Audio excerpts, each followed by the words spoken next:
Marjorie Vidal, c'est Marianne Saint-Ange. On est directrice d'un groupe de recherche et de consultance indépendants qui s'appelle EFE. Donc, vous avez notre petit logo en bas à droite. Et on précise parce que dans le cadre de la présentation d'aujourd'hui, on va vous parler du volet consultance de nos activités. Donc, tout ce qui est en lien avec l'évaluation de programmes de coopération internationale. Donc, c'est un peu... Allez, on peut y aller. C'est partage d'écran. OK. Ah oui, c'est vrai. Donc, c'est ça, ce que je disais, c'est qu'on va vraiment s'intéresser au volet plus consultance que le volet recherche. Et on va parler de coopération internationale, puisque ça fait plusieurs années que Marianne et moi, on travaille sur l'évaluation de projets de coopération internationale et également, en fait, d'organismes communautaires qui évaluent leurs projets auprès des populations marginalisées, auprès des populations vulnérabilisées. Marianne, ça fait plusieurs années qu'elle travaille déjà en évaluation et on s'est dit que ce colloque, pour nous, c'était une parfaite opportunité pour prendre un pas de côté et d'analyser un peu nos pratiques d'évaluatrices, finalement de consultantes, à l'éclairage des perspectives féministes bonjour, décoloniales et anti-oppressives. C'est bon, le son est réglé. Mais là, nous, ici, on ne voit pas nos notes. Ah, c'est faut renverser. Prends mon ordi, puis tu as peut-être tu as... Oh non, mais c'est bon, on va prendre des petits ordi là. Parce qu'on a des petites notes au cas où. Non, voyons. Donc, derrière ce qu'on compte faire un peu aujourd'hui, l'objectif de notre présentation derrière cette idée de co-construction inclusive des connaissances dans l'évaluation de programme, ce qu'on va faire, c'est un peu voir quels sont les écueils, quels sont les défis et quels sont tous les enjeux qui sont rencontrés dans l'évaluation de programmes et qui finalement, grâce à la thématique de ce colloque, nous ont permis de mettre en lumière certaines de nos pratiques d'évaluatrices actuellement. C'est bon? Oui. Tu vois tes petites notes? OK. Oui. Pour préciser, c'est ça, on ne va pas présenter forcément une recherche empirique, mais on va plutôt présenter nos pratiques qu'on a analysées encore une fois à travers les perspectives féministes, décoloniales et anti-oppressives. Et l'idée, c'est donc de donner des éléments qui, selon nous, se rapprochent peut-être de l'évaluation traditionnelle, les défis de l'évaluation traditionnelle telle qu'on la connaît en coopération internationale. Et c'est quoi, en fait, finalement, les petits éléments qui nous permettent de tendre, du moins, vers une évaluation plus équitable et plus inclusive. Donc, on va parler des fondements des approches et surtout, on va parler des applications et des écueils et des défis que nous-mêmes, on rencontre dans nos pratiques. Donc, en fait, comme Marjorie expliquait, il s'agit vraiment d'évaluation de projets et programmes. Comme on a aussi un chapeau de chercheur depuis plus de 20 ans, on a toujours puis il y a des bases communiquées entre les deux, donc on a toujours ces réflexes-là d'analyser nos pratiques. Mais il s'agit de notre application d'évaluation de projets de coopération internationale, donc qui implique le déplacement de volontaires qui sont soit sud, sud-sud ou sud-nord, parfois binationaux. C'est dans ce cadre-là. Donc, il faut comprendre que c'est des projets qui sont financés par le gouvernement canadien, qui impliquent l'Organisation internationale canadienne et un atterrissage sur place dans les organisations des personnes locales dans les différents endroits. C'est donc une pensée très canadienne, occidentale, qui est transmise, j'allais dire presque forcément, dans ces projets-là. Les limites des approches traditionnelles d'évaluation, je vous dirais, puis c'est un peu pour celles et ceux qui font un peu d'évaluation des programmes universitaires, ça ressemble un peu, hein? On a déjà des indicateurs établis à l'avance, une forme de modalité à suivre. Encore une fois, c'est des choses qui coincent un peu les projets d'évaluation dans cette mentalité-là d'un peu de reddition de compte. Encore une fois, un peu comme quand on évalue les programmes universitaires, l'évaluation, ça pourrait être aussi pour améliorer, dans une perspective d'amélioration continue. C'est un peu une nouvelle mode aussi en évaluation de tirer des apprentissages. Mais je vous dirais qu'on fait rarement l'économie de s'assujettir à la reddition de compte ou à l'espèce de vérification ou contrôle qu'on a. Donc, il y a forcément à travers ça une espèce de dynamique de pouvoir. Quand on essaie d'implanter des projets qui sont pensés ici, je pense qu'ici, ça va être au Canada, le cas échéant, mais ça peut être partout en Occident, en Europe aussi. Donc, c'est des projets qui sont pensés ici, qui ont des ressources financières d'ici et donc qui impliquent la reddition de compte d'ici, mais aussi la définition des agendas. Par exemple, des rencontres prévues à tel moment de l'année, alors qu'ailleurs, ça a l'air banal, mais ailleurs, c'est soit le temps des moussons ou des fêtes religieuses dont on n'a pas tenu compte. Et aussi l'interprétation et l'utilisation des données qui nous implique aussi d'ailleurs. Nous, on a une lunette, je dis, le chercheur mais aussi de femmes, d'occidentales, de, bon, un peu sociologues, tout ça. Donc, tout ça, ça impose aussi une forme de dynamique de pouvoir dans ça. Puis les impacts de ces dynamiques sur les étapes d'évaluation, bien, c'est un peu ce qu'on impose, encore une fois, malgré les bonnes intentions, parce que souvent les projets de coopération ont des bonnes intentions d'aider, mais finalement, ça impose une façon d'être, de voir, de penser et de faire. Donc, ça a forcément un impact là-dessus. Et c'est ce qui nous amène toujours encore, comme j'ai dit tout à l'heure, la nécessité d'avoir une réflexion continue sur d'autres manières de faire l'évaluation pour un peu essayer de regarder de plus en plus dans nos angles morts impartis par notre position, qui on est, d'où on vient. Je donne quelques exemples qui témoignent de cette mise en tension-là qui nous amène à ces réflexions, le versus les féministes. Il y a un exemple en Amérique latine, mais qui pourrait être donné dans plein d'autres endroits où un des volets du projet de coopération, c'était de mettre en place un système de crèche ou de garderie pour les femmes qui veulent travailler. Dans une optique d'autonomiser ces femmes-là, puisqu'elles peuvent leur voir, ça ressemble un peu à ce que Mme Bates a dit au début en Inde, probablement qu'il y a aussi beaucoup de liens à faire avec la présentation de la deuxième personne. Mais donc, il y avait tout ce système-là où on veut aider les femmes à s'autonomiser en offrant un service de garderie pour qu'elles puissent aller travailler. Mais il y a une dame qu'on rencontre lors d'évaluation qui nous dit, oui, mais qui a dit que le féminisme, c'était que les femmes doivent aller travailler et laisser leurs enfants à la maison? Et il y a toute une marginalisation des femmes garder leurs enfants par d'autres personnes. Donc, c'est une bonne intention d'autonomiser les femmes, mais finalement qui s'applique plus ou moins bien dans certains contextes. Toute la question du cérémonial de l'évaluation, puis je dirais en tension aussi avec l'espèce de routine de l'évaluation. Les organisations locales qu'on visitait, elles sont très habituées à faire l'évaluation. Donc, elles sortent souvent une forme de discours déjà fait parce qu'elles savent qu'est-ce que l'Occident veut savoir, quel chiffre on veut avoir, quelle preuve on veut avoir. Donc, ça devient un peu banalisé ou une perte de sens du processus d'évaluation. Ou encore, des fois, c'est tellement cérémonial, on nous reçoit avec du thé, des gâteaux et tout, et ce qui témoigne un peu de cette dynamique de pouvoir dont on parlait tout à l'heure. On avait envie aussi d'amener l'espèce de mise en tension entre les objectifs poursuivis par les processus d'évaluation. Il y a cette mode, comme je disais tantôt, de faire de l'évaluation un processus d'apprentissage continu, mais on ne se délie jamais, en tout cas pas encore, de l'obligation de reddition de compte qui est imposée au palier supérieur étant celui de la bourse, de l'argent. Donc, il faut vraiment canadien le cas échéant. Et je vais essayer d'aller plus rapidement, ce que les volontaires elles-mêmes et eux-mêmes représentent, et même ce que nous représentons, comme je dis en Amérique.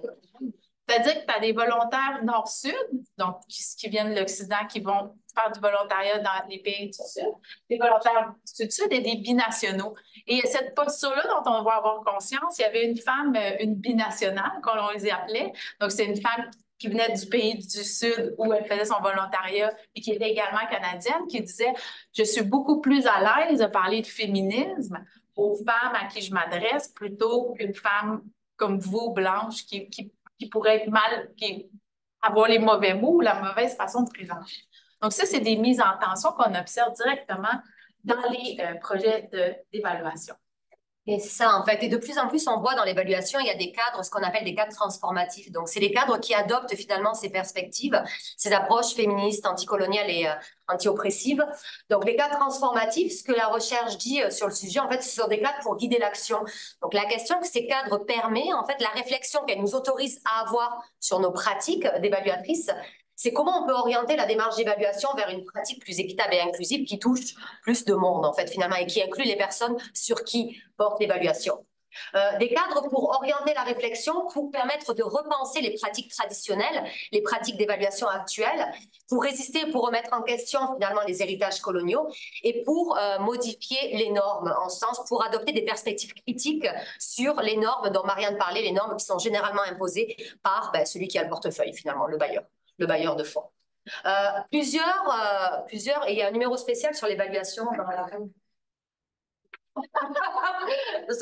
Je vous donnerai la revue tout à l'heure, je regarderai, mais qui disait, en fait, c'est tout un tas de chercheurs en évaluation qui disent que l'évaluation, ça doit devenir finalement un acte de justice sociale, ça doit devenir un outil pour identifier et démanteler les inégalités plutôt que de les perpétuer, tel que c'est le cas de l'évaluation traditionnelle, telle qu'on l'a connue et telle qu'on la connaît encore aujourd'hui. Comment ça s'incarne concrètement ces cadres transformatifs? Il y a certains principes méthodologiques dans ce numéro spécial qui s'appelle Decolonize Evaluation. C'est la participation active et la co-création, c'est-à-dire l'idée dans ces pratiques évaluatives transformatives, c'est d'impliquer les populations qui sont investiguées dès le départ. Donc, eux-mêmes doivent décider de des questions de recherche, eux-mêmes doivent décider des thématiques qu'on va poser ou des thématiques de l'évaluation. Et à toutes les étapes, en fait, elles doivent valider, à toutes les étapes du processus d'évaluation. Un autre principe, c'est la transparence et la responsabilité. Ben, c'est, comme Marianne vous en parlait tout à l'heure, c'est l'idée d'être transparente nous-mêmes par rapport au fait qu'on soit des femmes blanches, cisgenres, et que les choix qu'on pose et les modèles qu'on choisit sont probablement influencés par notre positionnement, en fait. Et c'est cette idée d'être transparent tout au long de l'évaluation et d'en parler, en fait, d'être transparent là-dessus, de communiquer, du moins là-dessus. Troisième, formation et empowerment, c'est-à-dire de former les gens au processus de recherche, d'évaluation. Donc, c'est-à-dire vraiment initier les gens aux différentes étapes d'évaluation pour qu'eux-mêmes puissent comprendre en fait l'évaluation qui porte sur eux et elles. Et de notre expérience, en fait, généralement, les gens savent plus que nous. Autant voir plus que nous en général quand on les interroge parce qu'ils sont tellement habitués aux modalités évaluatrices que ils connaissent souvent ça en fait, donc il n'y a souvent pas besoin de formation. Trois petits exemples que j'aimerais bien vous en montrer un tout à l'heure dans ces perspectives donc d'évaluation transformative. Le Commitment Mural donc de Veda et Shiliza, c'est un mur qui a été créé interactif, un visuel qui a été créé pour que chaque partie prenante des processus d'évaluation, c'est-à-dire des chercheurs, des organismes communautaires, des bailleurs de fonds, en fait, qui s'engagent à décoloniser leurs pratiques d'évaluation. Donc, c'est un mur qui est publié sur cette revue Decolonize Evaluation, dont je vais retrouver le nom tout à l'heure, et qui est tout le temps mis à jour, en fait, et c'est un engagement des parties prenantes et des décideurs dans le cadre de l'évaluation vers des pratiques plus ouvertes, en fait, finalement, que je trouve très intéressant et que j'essaierai de diffuser tout à l'heure. L'évaluation incarnée, c'est une pratique d'évaluation où on va tenir compte du mouvement, des sentiments, des affects qui prennent part aussi à l'évaluation, c'est-à-dire, et on l'a déjà fait, par exemple, avec Marianne, c'est le fait d'utiliser l'art, la création pour faire d'évaluation. Donc, c'est-à-dire ne pas seulement pas prendre des modalités normatives de la parole, des modalités verbales, en fait, de l'évaluation, mais d'utiliser d'autres moyens d'aller rechercher les informations à travers l'art, par exemple. En fait, la musique, on se disait, c'est quelque chose qu'on aimerait utiliser aussi, la musique, dans des pratiques évaluatrices. Je vais essayer, donc je cliquerai dessus peut-être à la fin de notre présentation pour le montrer. Et ontologie, épistémologie relationnelle, c'est des évaluations qui insistent sur le fait de tenir compte des relations. Donc, en général, dans l'évaluation de projet ou de programme, on s'intéresse à l'utilisation qu'un sujet, qu'un acteur ou qu'une actrice fait d'un programme ou d'un projet. Dans cette perspective-là, c'est l'idée d'adopter une perspective plus globale et de voir c'est quoi les influences des uns et des autres sur l'utilisation que l'acteur fait de ce projet-là, en fait. Donc, c'est des perspectives plus larges. Souvent, il y a de l'utilisation de plus en plus, j'ai vu, de sociogrammes, que je trouve ça très intéressante. Mais c'est cette idée toujours d'avoir conscience, en fait, que l'utilisation, elle est influencée par l'appartenance à la communauté ou aux communautés diverses. Donc, nous, on utilise beaucoup la théorie de l'activité par rapport à nos approches d'évaluation pour justement tenir compte du groupe dans l'influence de l'utilisation des projets et des programmes. Je vous mettrai après le commitment mural, je trouve ça très beau, ça vaut la peine de regarder. En ce qui concerne l'analyse de données, c'est quoi que concrètement par rapport à cette opérationnalisation des évaluations transformatives, qu'est-ce que nous on met en place? On anticipe les obstacles. C'est déjà une bonne chose. En fait, on se rend compte souvent, les bailleurs de fonds veulent qu'on fasse l'évaluation de programmes à travers des outils Internet, numériques, tout ça. On se rend compte souvent, les gens n'ont pas accès ou ne savent pas utiliser les outils numériques. Donc, c'est l'idée de toujours anticiper cette utilisation-là. Participation active et co-création, nous, ce qu'on met en place ou ce qu'on essaye de mettre en place dans les pratiques évaluatives, c'est qu'on met en place un comité. Donc, un comité d'évaluation, en fait, où le comité, c'est des gens des communautés qui viennent et qui font partie de ce comité et qui vont finalement prendre part à toutes les décisions qui se créent dans le cadre de l'évaluation. Co-analyser les données en grand groupe en mobilisant plusieurs supports, toujours essayer d'avoir des supports un peu le fun, des visuels un peu attractifs et pas seulement des rapports, je ne sais pas si vous avez vu des rapports d'évaluation, mais j'imagine les rapports de recherche, c'est pas trop loin en fait, c'est toujours un peu long et tortueux à lire, donc c'est l'idée d'avoir des choses un peu plus ludiques, des choses un peu plus visuellement agréables et d'analyser toujours en groupe, donc d'analyser par rapport aux communautés, d'analyser avec les gens qui sont investigués, d'analyser et toujours de remettre en question nos propres analyses et nos propres interprétations. Transparence et responsabilité dans la gestion des données, toujours validé. Donc nous, on valide, on a toujours des rapports premiers on peut avoir 2 ou 3 rencontres dans les rapports pour avoir une idée de ces rapports, de la tenue et des échéanciers. On les valide. On les valide intermédiairement et on les valide à la fin. Et à chaque fois, on insiste sur l'importance de la participation des gens auprès desquels on fait finalement cette évaluation. Et toujours l'ouverture, c'est ça ce que tu me disais tout à l'heure dans la voiture là. L'ouverture, toujours vraiment insister et leur dire si c'est important c'est important pour nous en fait que vous participiez à nos analyses en fait et que vous preniez part et que vous validiez nos analyses. Visualisation, outils de partage accessible, j'en ai parlé tout à l'heure. Formation, empowerment, ce qu'on fait en fait généralement, c'est qu'on explique les étapes de l'évaluation, les outils d'évaluation. Mais encore une fois, de mon expérience, les gens sont très bien ferrés en termes de démarche méthodologique. Et ouverture à redéfinir ces étapes et outils. Donc, toujours l'ouverture, si les gens, en cours de route, quand ils comprennent certains éléments, veulent changer des éléments, on est toujours ouverte à le faire. Il y a quelque chose de très itératif dans cette démarche, finalement, d'évaluation. Il reste toujours des obstacles qu'on appelle persistants, c'est-à-dire auxquels on fait face et qui vont un peu, on a aussi une dernière diapositive pour ouvrir les questions, mais qui on met au jeu aussi à réfléchir comme comment les surpasser, c'est-à-dire comment aller au-delà de, la rigidité institutionnelle et bureaucratique. Donc, on parlait au début d'un peu des cadres normatifs institués par les organisations internationales qui viennent avec les indicateurs à documenter qui souvent n'ont rien à voir avec la base je partais sur le net. Documenter le nombre de personnes qui ont participé à une activité. Est-ce qu'on peut vraiment témoigner d'un changement de norme sociale avec ça? Donc, ça, c'est une question à laquelle on fait face et qu'on doit surmonter. J'en saute un peu vite.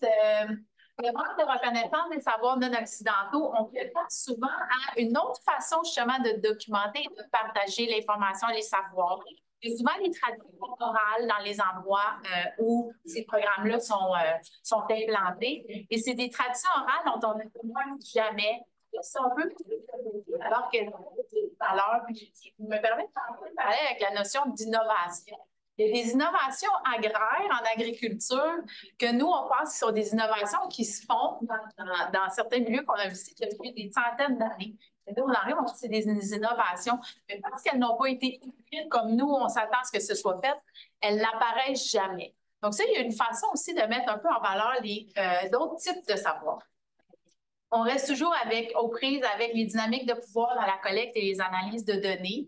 Un peu comme on disait tantôt, notre propre posture de chercheur/évaluatrice, le fait que ce soit des programmes créés et faits en Occident, mais qui essaient de tenir compte des localités, mais que c'est toujours un peu maladroit.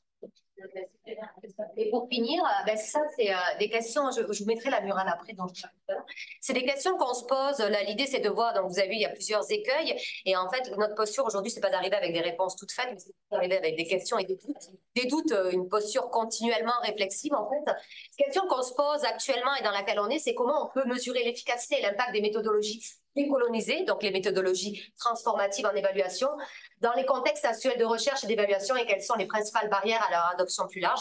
Ça, c'est une question qu'on est en train de se poser actuellement et une question qui se pose depuis des années, en fait, par les chercheurs et les consultants qui travaillent dans ces modalités d'évaluation, c'est est-ce qu'on peut réellement envisager de décoloniser une entité forgée dans une perspective coloniale, l'évaluation traditionnelle, profondément enracinée dans les épistémologies et les objectifs du colonialisme. C'est une question sur laquelle on finit ouverte et je vais peut-être... j'aimerais bien montrer le mieux. Montrer en fait comment Chiliza et Veda, en fait, ils utilisent les journaux et la recherche actuellement pour... il faut descendre un petit peu. voilà, c'est ça le mur dont je vous parlais tout à l'heure, tu peux remonter. C'est donc tous les engagements qui sont faits et qui sont publiés, en fait, maintenant où les journaux scientifiques et les revues scientifiques sont utilisés pour des engagements de plusieurs bailleurs de fonds, de plusieurs consultants, de plusieurs chercheurs qui s'engagent et ça devient un outil voilà, un outil pour transformer l'évaluation avec différents outils à changer, en fait, leur pratique d'évaluation. Je ne sais pas si on y voit bien, mais c'est ça, on a tous les... et ça devient joli, c'est visuellement beau et c'est comme tout un tas de... Je sais pas si comment dire. Le partage d'écran ne marche pas. C'est probablement Ah ouais, d'accord, ok. Ouais. peut-être arrêter le partage et puis refaire le partage. Ça, peut-être pas. Peut-être pas. On peut, ouais. Je sais pas comment faire. Moi non plus. C'est pas grave. On verra. On l'enverra, peut-être on pourra le transmettre si vous voulez. C'est un peu simple. Ouais, on transmettra le PowerPoint. Merci. Merci.